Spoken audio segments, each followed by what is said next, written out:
एक बार एक प्रसिद्ध महात्मा के पास एक व्यक्ति आता है और कहता है, महात्मन, मुझे आपसे एक प्रश्न पूछना है। महात्मा ने कहा, पूछो, क्या प्रश्न है तुम्हारा?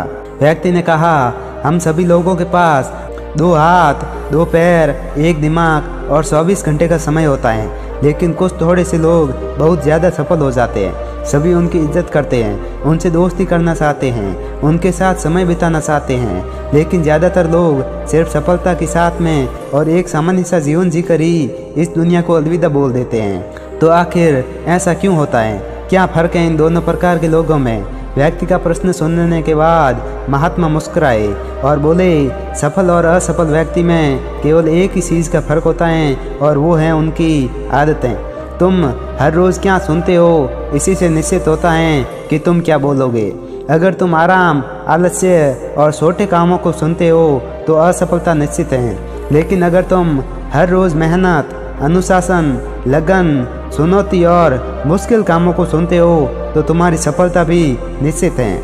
लेकिन दुर्भाग्य से ज़्यादातर लोग अनजाने में ही अपने आसपास के माहौल और लोगों की वजह से ऐसी आदतों और दिनचर्या के साथ बड़े हुए हैं जो उन्हें सफल होने से रोकती है और ऐसा इंसान नहीं बनने देती हैं जैसा वो बनना चाहते हैं। ज़्यादातर लोग सिर्फ खाने, पहनने, घूमने और छोटे मोटे काम करने और फिर मर जाने तक के बारे में ही सोच पाते हैं, क्योंकि वो लोगों को यही सब करते देखते बड़े हुए हैं।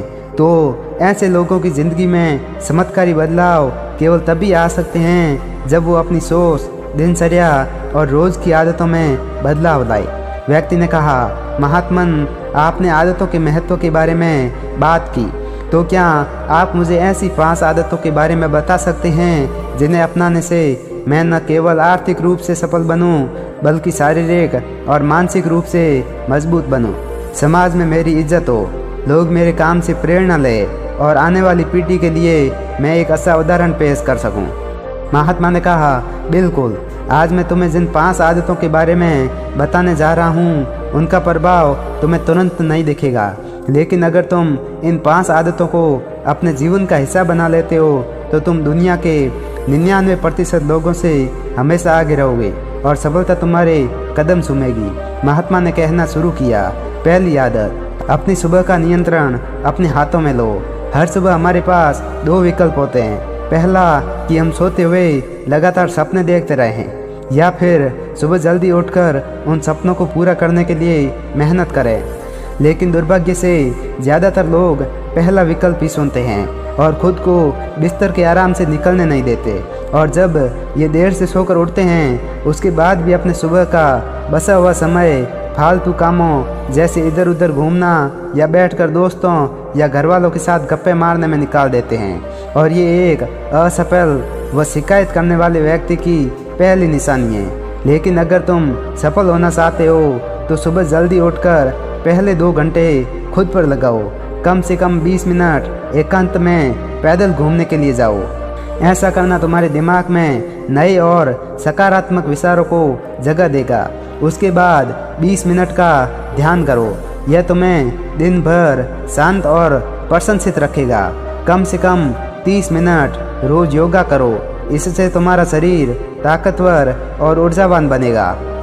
ये तुम्हारे आत्मविश्वास को बढ़ाता है। रोज सुबह 15 मिनट सूर्य की रोशनी अपने शरीर पर पड़ने दो।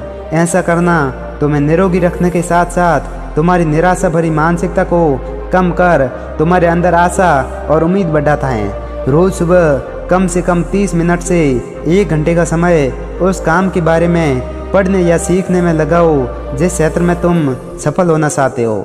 रोज सुबह के 1 घंटे का यह अभ्यास तुम्हें उसी क्षेत्र के काम कर रहे अन्य लोगों से बहुत आगे लाकर खड़ा कर देगा। सुबह के 5 घंटे सबसे ज़्यादा ऊर्जावान होते हैं, इसीलिए इस समय किसी दूसरे के हाथ मत आओ। सुबह के इस समय को खुद को बेहतर बनाने और अपने लक्ष्यों को पूरा करने में लगाओ। दिन के सबसे मुश्किल काम को सुबह सुबह ही खत्म करने की आदत डालो। ये आदत तुम्हें चिंता मुक्त और मन को हल्का रखेगी। अपनी सुबह के कुछ घंटे सफल बनाओ और ये तुम्हें सफल बना देंगे। लेकिन दोस्तों, सुबह जल्दी उठकर इन आदतों को अपनाना इतना आसान नहीं है। इसके लिए पहले हमें अपना माइंड सेट डेवलप करना पड़ेगा और सुबह जल्दी उठने के लिए आपके माइंड सेट को डेवलप करने में आपको 80 मेहनत करनी पड़ेगी। महात्मा ने कहा, दूसरी आदत, हर किसी के लिए हर समय उपस्थित रहना बंद करो। अगर तुम हर किसी के लिए आसानी से उपलब्ध हो जाते हो तो इसका मतलब है कि तुम्हारे जीवन में कोई बड़ा लक्ष्य नहीं है। ऐसा करके तुम लोगों की नज़रों में अपना मूल्य खो देते हो। लोग तुम्हें गंभीरता से नहीं लेते हैं। इसीलिए ऐसे इंसान को अपना समय देना बंद करो जो तुम्हारी इज्जत नहीं करता और तुम्हें फालतू इंसान समझता है। ध्यान रखो, अगर हर इंसान अपनी मर्जी के अनुसार तुम्हारे समय का उपयोग कर रहा है और तुम सभी के लिए आसानी से उपलब्ध हो तो तुम कभी भी एक प्रभावशाली व्यक्ति नहीं बन सकते। तुम्हारी इस कमी की वजह से लोग तुम्हारी अच्छाइयों पर भी ध्यान नहीं देंगे और तुम्हें हल्के में लेंगे। लेकिन इसकी जगह अगर तुम समझदारी के साथ अपने समय का सही उपयोग करके अपने लक्ष्य की तरफ बढ़ते रहोगे तो लोग तुम्हारी इज्जत भी करेंगे और तुमसे प्रेरणा भी लेंगे। ध्यान रखो, सूरज की अनुपस्थिति में लोग उसकी कीमत को जान पाते हैं। जितने लंबे समय तक बरसात के बादल रहेंगे उतनी ही ज़्यादा लोगों के अंदर सूरज को देखने की चाहत बढ़ेगी। गर्मी में ज़्यादा धूप के कारण लोग जिस सूरज को नापसंद करते हैं, सर्दी व बरसात में लोग उसी सूरज का इंतज़ार करते हैं। लेकिन तुम्हें सिर्फ लोगों को दिखाने के लिए अपनी उपस्थिति को कम नहीं करना है, बल्कि तुम्हें कम उपस्थित रहना है क्योंकि तुम अपने समय की इज्जत करते हो और अपने काम को लेकर गंभीर हो। महात्मा ने आगे कहा, तीसरी आदत, जल्दी निर्णय लेना सीखो। कमज़ोर विचारों वाले लोग हर निर्णय को लेने में समय लगाते हैं, लेकिन जो उस प्रदर्शन करने वाले लोग होते हैं वो जल्दी निर्णय करते हैं और काम पे लग जाते हैं। जल्दी निर्णय लेने वाला इंसान देर से निर्णय लेने वाले इंसान से हमेशा आगे रहता है, क्योंकि देर से निर्णय लेने वाला इंसान जब तक सोचेगा और हर संभावित विकल्प के बारे में विचार करेगा तब तक एक निर्णायक व्यक्ति निर्णय लेकर काम भी शुरू कर चुका होगा और ज़रूरत पड़ने पर खुद को या अपनी योजना को बदल चुका होगा। इसीलिए निर्णायक बनो। तुरंत निर्णय करने की काबिलियत होना एक बहुत बड़ी ताकत है। बिना ये जाने कि जो निर्णय मैं ले रहा हूँ वो 100% सही है या नहीं, मुश्किल समय में ऐसे निर्णय लेने के लिए बहुत ही आत्मविश्वास और हिम्मत की ज़रूरत पड़ती है। लेकिन जल्दी निर्णय लेने का फ़ायदा ये है कि किसी भी समय ज़रूरत पड़ने पर हम बदलाव कर सकते हैं। अक्सर लोग ये कहते हैं कि जानकारी एक ताकत है, लेकिन यह हर समय सही नहीं है। ज़्यादा जानकारी तुम्हें नुकसान भी पहुंचा सकती है। अगर तुम अपना बहुत ज़्यादा समय जानकारी इकट्ठा करने, सोचने और योजना बनाने में लगा रहे हो, इसका मतलब है कि तुम सबसे कम समय उस काम को करने में लगाने वाले हो। इसीलिए किसी भी काम के बारे में ज़्यादा जानकारी इकट्ठा करने की ज़रूरत नहीं है। कुछ समय लेकर ठीक से सोच लो, लेकिन जब एक बार निर्णय ले लिया तो उसी के साथ चिपके रहो जब तक कि उसे बदलना बहुत ज़रूरी ना हो। जल्दी लिया गया अधूरा निर्णय भी उस सही निर्णय से ज़्यादा सही है जो समय निकलने के बाद लिया गया है। रोज़मर्रा के ज़्यादातर निर्णय उससे भी कम समय में लिए जा सकते हैं जितना समय हम उन्हें देते हैं। जल्दी निर्णय लेना सीखने का केवल एक ही तरीका है कि जितना हो सके उतने ज़्यादा निर्णय लो और उनसे सीखो, ना कि सिर्फ जानकारी लेते रहो और सोच विचार कर खुद को एक समझदार व्यक्ति बनने का इंतज़ार करते रहो। चौथी आदत, सही समय पर सही त्याग करना सीखो। तुम चाहो या न चाहो, तुम्हें हमेशा किसी न किसी चीज़ का त्याग करना ही पड़ेगा। अगर तुम अपने लक्ष्य के लिए त्याग नहीं करते तो तुम्हें अपने लक्ष्य का त्याग करना पड़ेगा। जब तुम अपना समय बर्बाद कर रहे होते हो तब भी तुम अपने संभावित सुनहरे भविष्य का त्याग कर रहे होते हो। इसीलिए तुम्हें सही चीज़ को छोड़ना आना चाहिए। अगर तुम्हें सफल होना है तो कई बार तुम्हें अपने मित्रों का त्याग करना पड़ेगा जो तुम्हें पीछे खींचते हैं। तुम्हें कुछ समय के लिए अपने आराम, पसंदीदा खाने, घर और रिश्तेदारों का भी त्याग करना पड़ सकता है। यह त्याग हर समय आसान नहीं होता, खासकर जब तुम जवान होते हो तो तुम्हें लगता है कि मैं अपने आराम और खुशी को क्यों छोड़ूं।